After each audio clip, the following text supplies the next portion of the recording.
3:13 hallelujah 13 14 15 hallelujah. কেবল যিনি স্বর্গ হইতে নামিয়া আসিয়াছেন সেই মনুষ্যপুত্র যিনি স্বর্গে থাকেন, আর মসি যেমন প্রান্তরে সেই সর্পকে উচ্চ উঠাইয়াছিলেন, সেই রূপ মনুষ্যপুত্রকে উচ্চকৃত হইতে হইবে, যেন যে কেউ তাতে বিশ্বাস করে সে অনন্ত জীবন পায়। হালেলুয়া।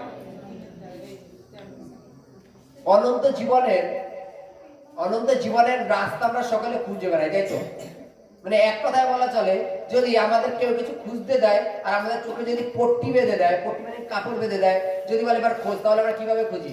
যেমন হঠাৎ মনে করো সবাই এক জায়গায় আছো, ঘরে খাওয়া দাওয়া করছো, সব রেডি এক জায়গায়, জম করে দেখো কারেন্ট অফ হয়ে গেল, তখন আমরা কিভাবে ল্যাম্প খুঁজি?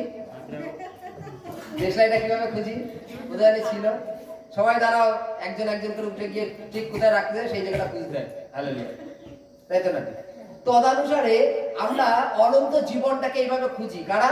যাদের চোখে পট্টি বাঁধা আছে, যাদের চোখে একটা কাপড় বাঁধা আছে, তারা অনন্ত জীবনটাকে এইভাবে খুঁজি। কোথায় গেলে অনন্ত জীবন পাবো?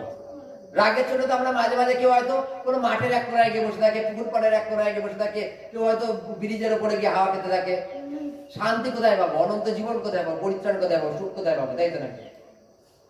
বাইবেলে বলছে, যে ব্যক্তিকে ক্রুশের উপরে টানানো হয়েছে তাকে যে বিশ্বাস করবে সে অনন্ত জীবন পায়। হালেলুয়া। পুরাতন নিয়মে একটা ঘটনা লেখা আছে, আমরা দেখেছি মোশি যখন ইসরায়েলদের মিশর থেকে বের করে নিয়ে আসছিল, ওই মুহূর্তে অনেক ইসরায়েলি বিরোধী হয়ে গেছিল। মোশি বিরোধী না, ঈশ্বরেরই বিরোধী। ঈশ্বর যদি মিশরের ফৌরান রাজকে আঘাত করবার জন্য যদি 10 রকম মহামারী বা সমস্যা পাঠাতে পারেন, তাহলে ইসরায়েলের ফেরত আনবার জন্য অনেক রকম কিছু করতে পারেন তো? বাইবেলে লেখা আছে, তাদের মধ্যে ঈশ্বর সাপ প্রেরণ করে দিল। সাপে যাকে কামড়াবে সে মারা যাবে। যে ঈশ্বরের বিরুদ্ধে চলছে, ঈশ্বর সাপ তাকেই কামড়াচ্ছে, সে মারা যাচ্ছে। যখন সমস্ত ইসরায়েলরা ভয়ে আতঙ্ক হয়ে গেছে, তখন মোশিকে বলছে, হে মোশি, আমাদের উদ্ধারের, আমাদের রক্ষার একটা রাস্তা বলো। মোশি ঈশ্বরের কাছে প্রার্থনা করছে, ঈশ্বর কি করব? ঈশ্বর বলছে, তুমি একটা পিতলের সাপ বানাও, সেটা একটা লাঠি দিয়ে উপরের দিকে টানিয়ে রেখে দাও। যাকে সাপে কামড়াবে সে যখন ওই লাঠিটার দিকে তাকাবে, সে তখনই বেঁচে যাবে। এবং যাকে সাপে কামড়াতো সে লাঠিটার দিকে তাকাতো এবং সে বেঁচে যেত, তার বিষ নেমে যেত। কি সিস্টেম ছিল, তাই তো?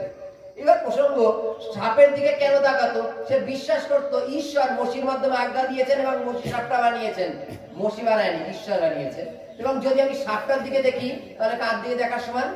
ঈশ্বরের দিকে দেখার সমান। আর যদি আমি ঈশ্বরের দিকে দেখার সমান যদি হয়, তাহলে আমি বেঁচে যাবো, এবং সে বেঁচে যেত। সেই সাপকে, সেই পিতলের সাপকে একটা লাঠির উপরে উঁচে রাখা হয়েছে, কেন? সবাই দেখতে পারবে তাকে, এবং যে কেউ দেখতে পারবে সেই বেঁচে যাবে। হালেলুয়া। আজকে তদানুসারে যীশু খ্রিস্টকে কালবেরি ক্রুশে করে উঁচের উপরে টানানো হয়েছে। তিনি আমাদের পাপভার বহন করে নিয়ে গেছেন, আর যে কেউ ওই কালবেরি ক্রুশে যিশুর দিকে তাকাবে সে অনন্ত জীবন পাবে। হালেলুয়া।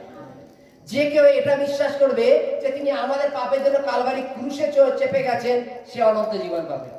যে কেউ বিশ্বাস করবে যে আমাদের পাপ আর নেই, তিনি আমাদের পাপ সকল কালবারি ক্রুশে বহন করেছেন, যে কেউ তার দিকে দৃষ্টি করবে সে অনন্ত জীবন পাবে। হালেলুয়া। অনন্ত জীবন খোঁজবার জন্য আমরা জানি যে বিভিন্ন লোক সুখ শান্তি খোঁজবার জন্য একদিন বিধি নিয়ম পালন করে, 2 দিন বিধি নিয়ম পালন করে, একজন অনেক রকম ভাবে বিধি নিয়ম পালন করে। কিন্তু বাইবেল আমাদের এটা শিক্ষা দেয়, যদি আমরা তাকে বিশ্বাস করি, হালেলুয়া, যদি আমরা তাকে বিশ্বাস করি যে তিনি আমাদের পাপের জন্য কালবারি ক্রুশে গেছেন, তাহলে তুমি অনন্ত জীবনে পৌঁছে গেছো, তোমার পাপ সকল তিনি ক্ষমা করে দিয়েছেন।